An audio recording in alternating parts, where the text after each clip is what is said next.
एल्बुगो और सिस्टोपस।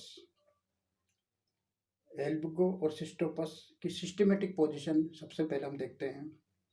इसको जगत माइकोटा में रखा गया है।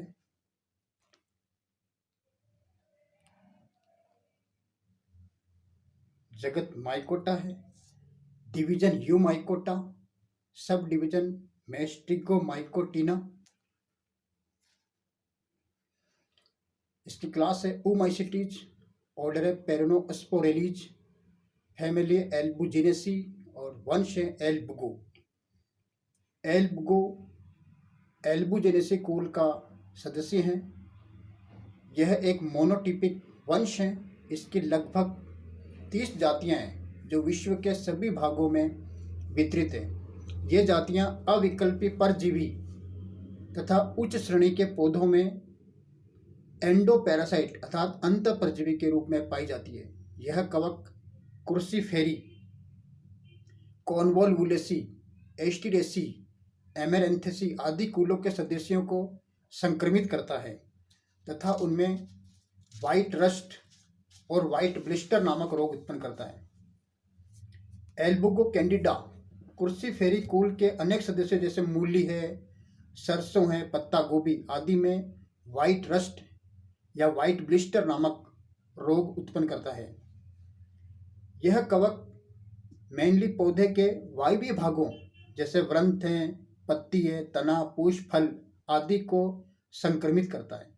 रोग परपोषी की सतह पर व्हाइट पस्ट्यूल्स के रूप में दिखाई देता है। इसी कारण यह व्हाइट रस्ट रोग भी कहलाता है।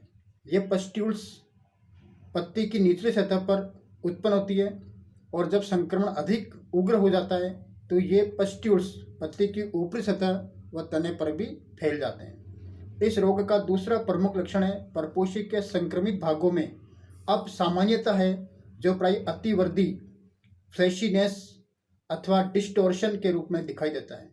संक्रमित पत्तियां मोटी अथवा मांसल हो जाती है।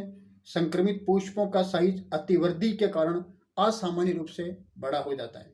बाह्य दलपुंज, पुंकेसर, जायांग आदि पुष्प के जनन भाग भी विकृत हो जाते हैं और अतिवृद्धि का मुख्य कारण इनमें इंटरसेल्यूलर व इंट्रासेल्यूलर स्पेस में सेक्स ऑर्गन का निर्माण होने से होता है। इनकी कायिक संरचना अगर हम देखें तो इस कवक की कायिक संरचना इस प्रकार से है कि इसका थैलस शाखित होता है, पट नहीं होते हैं इसलिए पटहीन है। पट नहीं होने के कारण अनेकों केंद्रक एक ही कवक जाल में पाए जाते हैं। इस अवस्था को सिनोसिटिक या संकोशिक व अखंड कवक जाल के रूप में होता है। कवक तंतु की भित्ति, इसकी कोशिका भित्ति कवक तंतु की काइटिन से निर्मित होती है। इसका कोशिका द्रव्य कणिकामय होता है तथा उसमें अनेक केंद्रक, रिक्तिकाएं, तेल, ग्लाइकोजन ग्लोब्यूल्स पाई जाती है। यह परपोषी उत्तक के इंटरसेल्यूलर स्पेस में वृद्धि करता है तथा परपोषी कोशिका से, यानी परपोषी कोशिका जो अभी बताया था कि क्रूसीफेरी कुल के जैसे मूली, सरसों, पत्ता गोभी आदि परपोषी के रूप में कार्य करते हैं और परपोषी कोशिका से यह एल्बुगो पोषक पदार्थों का अवशोषण विशेष प्रकार की नोब लाइक स्ट्रक्चर जिसे हम चूषकांग या हाउस्टोरिया कहते हैं उनके द्वारा ये तैयार भोजन को परपोषी कोशिका से अवशोषित करता है। इस प्रकार यह जीवित जीवों से ही भोजन प्राप्त करता है, इसलिए यह कवक अविकल्पी परजीवी अर्थात ओब्लिगेट पैरासाइट के रूप में रहता है। इसमें जनन 2 प्रकार से होता है जिसमें मुख्य रूप से अलैंगिक व लैंगिक दोनों विधियों द्वारा होता है। इसमें अलैंगिक जनन बहुकेंद्रकीय संरचनाओं द्वारा होता है जिन्हें कोनिडिया, स्पोरेंजिया अथवा जू स्पोरेंजिया कहते हैं। ये संरचनाएं विशेष प्रकार की गदाकार यानी क्लब शेप्ड कोनिडियोफोर अथवा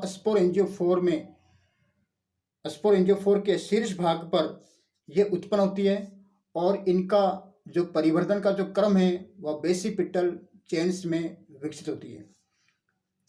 जैसे हम आधारी विवृद्धि श्रृंखला कहते हैं या बेसिपिटल सीक्वेंस कहते हैं। इसका अर्थ यह है कि कोनिडिया का श्रृंखला के आधार पर जो स्थित कोनिडियम है वह सबसे यंग होता है, और वह दूरस्थ छोर पर जो स्थित कोनिडिया है वह सबसे पुराना होता है। यानी जो नीचे की ओर कोनिडियोफोर या स्पोरेंजियोफोर के जो निचले आधारी भाग में तो जो कोनिडिया होता है वह सबसे यंग है, और जो सबसे पहले बना कोनिडिया वह खिसक करके ऊपरी भाग पर स्थित होता है। इस प्रकार का क्रम बेसिपिटल सीक्वेंस कहलाता है। कोनिडियो और स्पोरेंजियोफोर का जो निर्माण है, इनमें परपोषी ऊतक में जब भली भांति यह स्थापित हो जाता है, उसके पश्चात इंटरसेल्यूलर स्पेस में माइसिलियम परपोषी की बाह्य त्वचा के नीचे कुछ स्थानों पर एकत्र हो जाता है।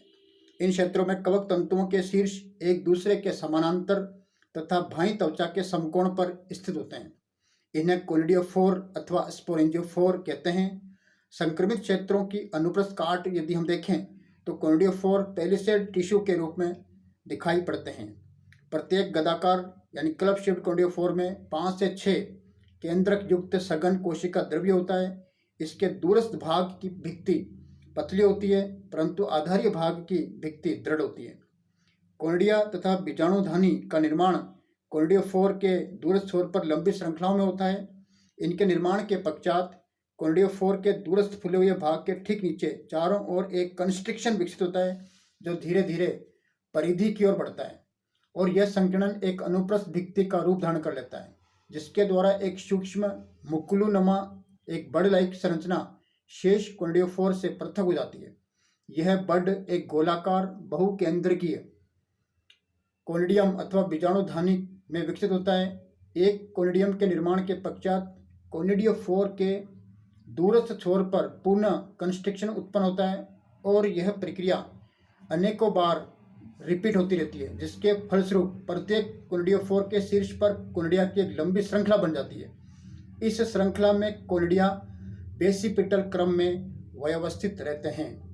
दो एडजेसेंट कोनिडिया के बीच की अनुप्रस्थ उभयी भित्तियां फैलकर एक जिलेटिनस इंटरकेलरी डिस्क बनाती है, जिसे डिसजंक्टर कहते हैं। दो आसन्न कोनिडिया इसी डिस्क द्वारा पृथक होते हैं।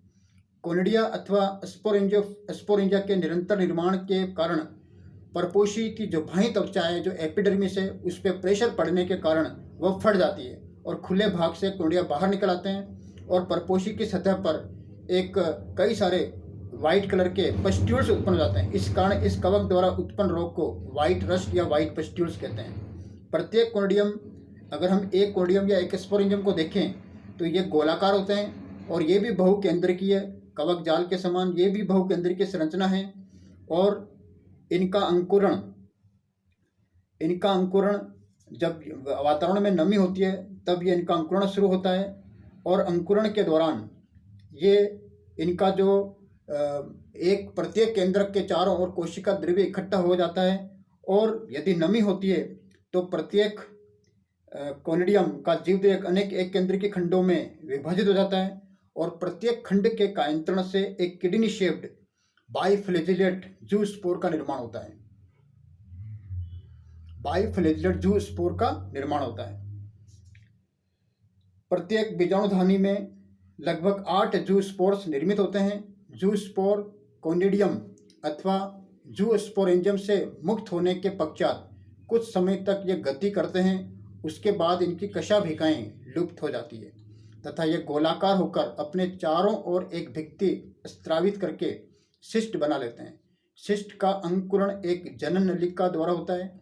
जनन नलिका जर्म ट्यूब रंध्रों द्वारा परपोषी में जो पत्तियों पर स्थित जो रंध्र हैं उनके द्वारा ये परपोषी ऊतक के इंटरसेल्यूलर स्पेस में प्रवेश करती है तथा नया कवक जाल बनाती है।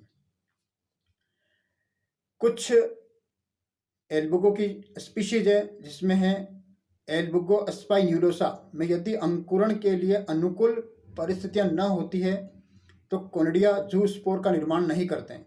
ऐसी स्थिति में कोनिडिया सीधे अंकुरित होकर के जर्म ट्यूब बनाते हैं और नए पौधों को संक्रमित करता है। इस प्रकार इसमें लैंगिक जनन अनुकूल परिस्थितियों में ही होता है। जब परिस्थितियां प्रतिकूल हो जाती है तो यह लैंगिक जनन के द्वारा अपना नया माइसेलियम निर्मित करता है। एल्बुगो में लैंगिक जनन। लैंगिक जनन एल्बुगो में विषम युग्मकी उगेमस प्रकार का होता है, अर्थात इसमें दोनों ही जो जननांग हैं वह आकारिकीय व कारिकी रूप से भिन्न होते हैं, इसलिए इस प्रकार के जनन को विषम युग्मकी कहते हैं। यहाँ पर नर जननांग को पूधानी कहते हैं व मादा जननांग को अंडधानी कहते हैं। एल्बुको कैंडिडा में पूधानी व अंडधानी एक दूसरे के समीप उत्पन्न होते हैं। इनका विकास कायिक वृद्धि के अंतिम चरण में होता है, अर्थात जब परिस्थितियाँ प्रतिकूल हो जाती है या सरसों का जो फसल है वह पूर्ण रूप से मैच्योर हो गई और अब हार्वेस्टिंग की स्थिति में आ रही है, उस समय यह लैंगिक जनन के द्वारा एक प्रतिरोधी संरचना, एक पेरिनेटिक स्ट्रक्चर जिसे हम ऊस्पोर के द्वारा यह अपने प्रतिकूल परिस्थिति में अपने आप को बचाने का कार्य करता है। जब परिस्थिति अनुकूल हो जाती है तो ऊस्पोर का अंकुरण होता है और पुनः नया कवक जाल निर्मित कर लेता है। तो इस प्रकार इनका निर्माण कायिक वृद्धि के अंतिम चरण में होता है। जननांग इनका एंडोजीनस होते हैं। एंडोजीनस का अर्थ यह है कि इसका जो सेक्स ऑर्गन होता है वह परपोषी ऊतकों के अंदर भीतर ही उत्पन्न होते हैं।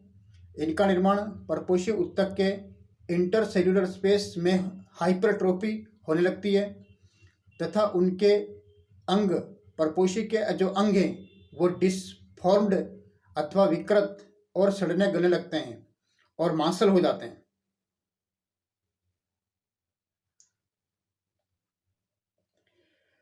अंडधानी की यदि हम बात करें तो अंडधानी का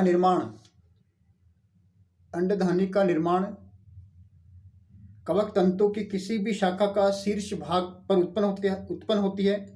शीर्ष भाग इसका गोल हो जाता है और फूले गए शीर्ष में 6 से 12 केंद्रक इकट्ठे हो जाते हैं और यह भाग संपूर्ण कवक जाल से एक पट्ट के द्वारा अलग हो जाता है। इसके पश्चात इसमें उपस्थित केंद्रकों में अनेक समसूत्री विभाजन होते हैं, जिनके फलस्वरूप केंद्रकों की संख्या 300 तक हो जाती है। शिशु अंडधानी में कोशिका द्रव्य में केंद्रक तथा रिक्तिकाएं समान रूप से वितरित रहती है, परंतु परिपक्व अंडधानी का जीव द्रव्य 2 भागों में बढ़ जाता है। परिधीय भाग की ओर जो कोशिका द्रव्य उपस्थित होता है उसे पेरिप्लाज्म कहते हैं, व केंद्रीय भाग में जो कोशिका द्रव्य उपस्थित होता है उसे ऊप्लाज्म कहते हैं। ऊप्लाज्म जो अंडधानी का केंद्रीय भाग है, यह एक सघन कोशिका द्रव्य है और इसके चारों ओर का जो कोशिका द्रव्य है वह रिक्तिका युक्त होता है, जिसे हम पेरिप्लाज्म कहते हैं। पेरिप्लाज्म व ऊप्लाज्म एक जीवद्रव्य कला द्वारा पृथक रहते हैं। कुछ समय पश्चात ऊप्लाज्म में एक केंद्रक को छोड़कर बाकी सभी केंद्रक पेरिप्लाज्म में आ जाते हैं। ऊप्लाज्म की एक केंद्र की स्थिति के विषय में भी कई विचारधाराएं हैं। कुछ बॉटनिस्ट कहते हैं कि जो एक केंद्रक है, ऊप्लाज्म जो एक केंद्रक है वह स्त्री युग्मक या अंड के रूप में कार्य करता है और बाकी के जो केंद्रक है या तो पेरिप्लाज्म में पहुंच जाते हैं या नष्ट हो जाते हैं। इस प्रकार अंतिम अंडधानी के निर्माण की अंतिम अवस्था में ऊप्लाज्म में एक केंद्रक को छोड़कर सभी केंद्रक या तो नष्ट हो जाते हैं या पेरिप्लाज्म में चले जाते हैं और एक केंद्र की ऊप्लाज्म में यह केंद्रक फीमेल गैमिट अथवा अंड के रूप में कार्य करता है। एंथ्रेडियम एक इलोंगेटेड, एक क्लब शेप्ड बहुकेंद्रकीय संरचना है। यह अंडधानी के समीप स्थित कवक तंतु के शीर्ष भाग पर विकसित होती है। कवक तंतु का शीर्ष केंद्रकों व कोशिका द्रव्य के इकट्ठा होने के कारण यह फूलकर क्लब शेप्ड हो जाता है और यह भी अंडधानी के परिवर्धन के समान, इसका परिवर्धन भी अंडधानी के समान ही होता है। यह भी एक अनुप्रस्थ पट के द्वारा बाकी के कवक जाल से यह अलग हो जाता है और इसका शीर्ष भाग पूधानी में विकसित होता है। परिपक्व पूधानी में 6 से 12 केंद्रक होते हैं, परंतु उनमें से केवल एक ही केंद्रक क्रियाशील रहता है। बाकी जो केंद्रक है वह अक्रियाशील रहते हैं। जो एक केंद्रक क्रियाशील रहता है वह नर युग्मक के रूप में कार्य करता है। निषेचन।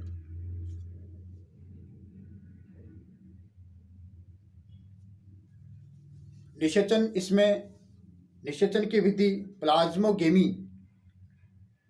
जिसे हम गेमिटेंजियल कांटेक्ट कहते हैं। तो प्लाज्मोगेमी जो गेमिटेंजियल कांटेक्ट की विधि के द्वारा होती है, इस विधि में पुंधानी व अंडधानी का जो संपर्क स्थान है, उन दोनों का संपर्क स्थान पर जो भित्तियां हैं दोनों की, वह घुल जाती है और पुंधानी की जो अंतभित्ति है एक पतली निषेचन नलिका का निर्माण करती है, जो अंडधानी की भित्ति व पेरिप्लाज्म को भेजती हुई उप्लाज्म में प्रवेश करती है।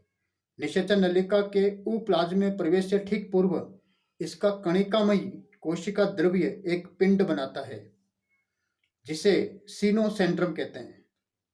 यह एक इम्पोर्टेंट पॉइंट है। सीनोसेंट्रम अधिकतर परीक्षा में पूछा जाता है कि सीनोसेंट्रम क्या है।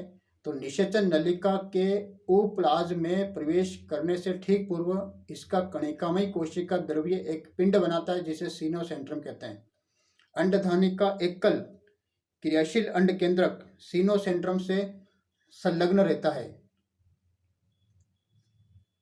निषेचन नलिका सीनोसेंट्रम के पास पहुंचकर फट जाती है तथा केवल एक नर केंद्रक, पुंधानी जो निषेचन नलिका में जो एक नर केंद्रक था, वह नलिका फट जाती है, जिससे एक नर केंद्रक एक अंड केंद्रक से फ्यूज हो जाता है और निषेचन के पश्चात सीनोसेंट्रम लुप्त हो जाता है। जैसे ही निषेचन होता है, निषेचन की इस क्रिया के पश्चात एक स्ट्रक्चर बनती है जिसे हम ऊस्पोर कहते हैं। यानी निषेचित जो अंड है उसके चारों ओर एक मोटी भित्ति तुरंत बन जाती है और इस संपूर्ण संरचना को ऊस्पोर कहते हैं। इसकी भित्ति 2 अथवा 3 परतों में विभेदित रहती है। सबसे बाहरी परत को एक्जाइन कहते हैं, जो गुलिकीय यानी ट्यूबरकुलेट होती है। भीतरी परत को इंटायन कहते हैं, जो पतली व कोमल होती है। ऊस्पोर के निर्माण के तुरंत बाद इसके द्विगुणित केंद्रक में एक अर्धसूत्री व अनेक समसूत्री विभाजन होते हैं। इन विभाजनों के परिणाम स्वरूप लगभग 32 अगुणित केंद्रक बन जाते हैं।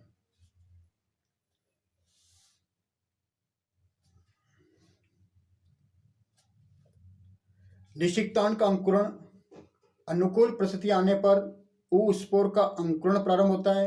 इसमें उपस्थित 32 केंद्रकों में पुनः अनेक विभाजन होते हैं। इसके बाद इसका जीव द्रव्यक अनेक एक केंद्र की खंडों में विदलित हो जाता है। प्रत्येक खंड एक केंद्र की वृक्काकार व द्विकशाभिक चल बीजाणु बनाता है। ऊस्पोर द्वारा जल अवशोषण से इसकी बाह्य भित्ति फट जाती है तथा अंतभित्ति, जो कि एक कोमल व पतली व कोमल होती है, यह अंतभित्ति एक पुट्टिका यानी वेसिकल के रूप में, एक पुट्टिका के रूप में बाहर निकलती है।